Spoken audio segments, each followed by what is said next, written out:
যে বাংলাদেশ চারটে স্তম্ভের উপর চলবে: জাতীয়তাবাদ, সমাজতন্ত্র, গণতন্ত্র আর ধর্মনিরপেক্ষ রাষ্ট্র।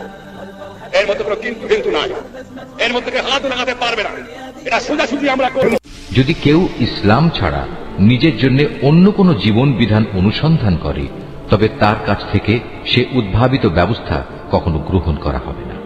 পরকালে সে চরম ব্যর্থ হবে। যারা আল্লাহর নাজিল করা আইন অনুযায়ী বিচার ফয়সালা করে না, তারাই হচ্ছে কাফের। আর যারাই আল্লাহর নাজিল করা বিধান অনুযায়ী বিচার ফয়সালা করবে না, তারা হচ্ছে জালেম। যারাই আল্লাহর নাজিল করা আইনের ভিত্তিতে বিচার করবে না, তারাই ফাসেক। বলো, যারা ইমানের আলো পাওয়ার পর কুফরি করেছে, আল্লাহ তাআলা তাদের কিভাবে আবার আলোর পথ প্রদর্শন করবেন? অথচ এর আগে এরাই সাক্ষ্য দিয়েছিল যে আল্লাহর রসুল সত্য এবং এ রসুলের মাধ্যমেই এদের কাছে উজ্জ্বল নিদর্শন সমূহ এসেছিল। আসলে আল্লাহ তাআলা কখনো সীমা লঙ্ঘনকারী ব্যক্তিদের সঠিক পথ প্রদর্শন করেন না।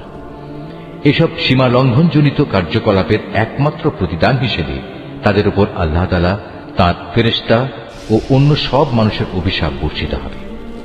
সে অভিশপ্ত স্থান হচ্ছে জাহান্নাম। সেখানে তারা অনাদিকাল ধরে পড়ে থাকবে। এক মুহূর্তের জন্যও তাদের উপর শাস্তির মাত্রা কমানো হবে না, না আযাব থেকে তাদের একটুখানি বিরাম দেওয়া হবে। তবে তাদের কথা আলাদা, যারা এসব কিছুর পর তওবা করেছে এবং তারপর নিজেদের সংশোধন করে নিয়েছে। আল্লাহ তাআলা অবশ্যই ক্ষমাশীল ও পরম দয়ালু। কিন্তু যারা একবার ঈমান আনার পর কুফরির পথ অবলম্বন করেছে, অতঃপর তারা এই বেঈমানি কার্যকলাপ দিন দিন বাড়াতেই থেকেছে, আল্লাহর দরবারে তাদের তওবা কখনো কবুল হবে না, কারণ এ ধরনের লোকেরাই হচ্ছে পথভ্রষ্ট। রুকু 10।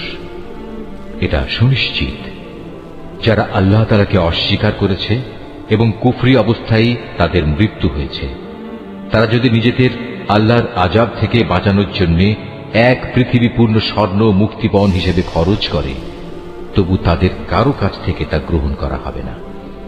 বস্তুত এরাই হচ্ছে সেসব হতভাগ্য ব্যক্তি যাদের জন্য রয়েছে মর্মন্তুদ আযাব, আর সেদিন তাদের কোনো সাহায্যকারীও থাকবে না। তোমরা কখনো যথার্থ নেকি অর্জন করতে পারবে না যতক্ষণ না তোমরা তোমাদের ভালোবাসার জিনিস আল্লাহর পথে ব্যয় করবে। মূলত তোমরা যা কিছুই ব্যয় করো, আল্লাহ তাআলা তা জানেন। আজ তোমাদের জন্য যেসব খাবার